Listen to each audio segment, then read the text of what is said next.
La Gran Bestia, Baphomet, el Mago Negro o el hombre más perverso del mundo, son los nombres que acompañaron a Aleister Crowley hasta el fin de sus días. Pero ¿quién fue este hombre tan amado y odiado a la vez? Nacido el 12 de octubre de 1875 en Royal Leamington, Inglaterra, Aleister Crowley fue mucho más que solo un poeta, ensayista, pintor, filósofo y escalador. Crowley también fue un provocador con múltiples adicciones, como la heroína y el peyote, además de consumir una variedad de drogas como el hachís, la cocaína y el éter. Este controvertido y egocéntrico individuo, considerado un mago oscuro y defensor de rituales sexuales, se convirtió en uno de los magos ocultistas más famosos de todos los tiempos. También fue conocido como el padre del satanismo moderno, siendo criticado y admirado por igual. Mientras era acusado de estar loco, también se le reverenciaba como precursor del movimiento hippie y un ícono del rock. El padre de Crowley provenía de una próspera familia cervecera, pero abandonó su herencia para convertirse en evangelista de los Hermanos de Plymouth, una denominación religiosa no convencional. Sin embargo, desde temprana edad, Crowley desarrolló un rechazo hacia el cristianismo. Después de quedar huérfano y heredar una gran fortuna, fue criado por dos tías solteras que pertenecían al mismo grupo religioso, los Hermanos de Plymouth, quienes se reunían en Dublín para practicar la unidad, el amor fraterno entre todos los creyentes en Cristo, el estudio de la palabra de Dios y la evangelización. Crowley estudió en Cambridge y, liberado del control familiar, comenzó a escribir sus primeros ensayos, novelas y poemas políticos. Fue allí donde también desarrolló un gran interés por la magia después de leer el libro La Cábala Desvelada. En 1898, abandonó la universidad sin obtener un título. Gracias a su propia herencia, tenía la libertad de viajar y organizar la publicación de sus escritos. Su primer libro de poesía fue publicado en 1898, seguido de numerosos otros libros. Como muchos otros escépticos religiosos del siglo XIX, Crowley mostró interés en el ocultismo y se unió a la Orden Hermética de la Golden Dawn en 1898. Su rápido ascenso en la organización lo llevó a enfrentarse con altos funcionarios de la secta, lo que finalmente lo llevó a abandonarla. Después de esto, se mudó a Egipto junto a su recién esposa, Rose. Fue en la ciudad del Cairo donde comenzó su leyenda. Se dice que Crowley y Rose pasaron una noche dentro de la cámara del rey de la Gran Pirámide de Gizeh y tras una invocación, presenciaron la aparición de Thoth, el dios de la sabiduría y la escritura, quien se manifestó como una luz astral, quien también era conocido por sus hechizos y conjuros mágicos. Algunos argumentan que, en cierto momento, Crowley recibió instrucciones a través de su esposa en trance para sentarse en el salón de su apartamento en el Cairo y esperar a que un dios le dictara un mensaje.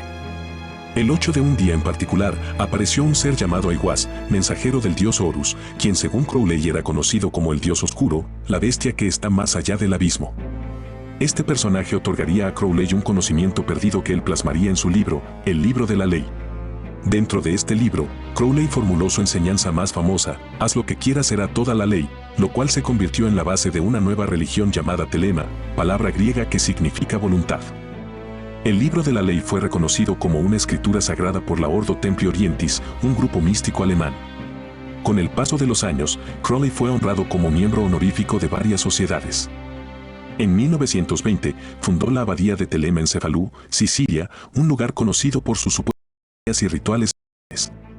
Esta fama llevó a que el mismísimo Mussolini finalmente los expulsara del país. Sin embargo, la historia de Crowley no se detiene allí.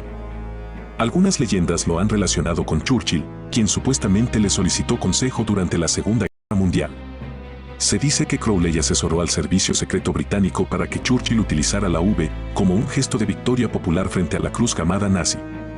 Entre las múltiples anécdotas sobre Crowley, se rumorea que seguía una extraña dieta basada en leche, coñac y heroína, además de escandalizar a la sociedad de su época debido a sus excesos con el sexo. Todo esto hizo que en las décadas de 1960 y 1970 se le considerara un precursor del movimiento hippie. En efecto, Crowley dejó una marca en la cultura popular de los años 70. En su álbum Hunky Dory, el músico británico David Bowie habla de Aleister Crowley en la canción The Man Who Sold the World y lo menciona explícitamente en su canción Quicksand. Jimmy Page, guitarrista de Led Zeppelin, se obsesionó tanto con la figura de Aleister Crowley que compró la mansión Boleskine en el misterioso lago Ness, donde supuestamente se llevaban a cabo misas negras y sacrificios. En la última pista del álbum Led Zeppelin 3, Jimmy Page incluyó sin que los demás miembros de la banda lo supieran, el famoso lema hacer lo que quiera será la única ley. Ozzy Osbourne, uno de los precursores del heavy metal, también dedicó una canción al mago titulada M.R. Crowley. Aleister Crowley también aparece en la portada del álbum Pepper's Lonely Club Band del grupo The Beatles. De un joven seguidor en Sicilia, supuestamente después de participar en Legos, llevó a Crowley a ser denunciado en la prensa popular británica como el hombre más malvado del mundo, y a su expulsión de Italia en 1923. Después de haber agotado su herencia en viajes y extravagancias, Crowley regresó a Inglaterra a principios de la década de 1930, donde su último logro notable fue la publicación de El libro de Thoth en 1944, donde interpretó una nueva baraja de cartas del tarot llamada Thoth.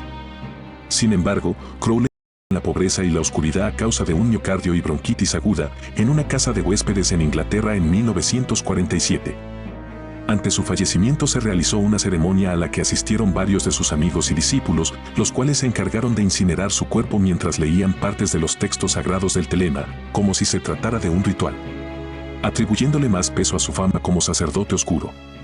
Pero esto no es todo.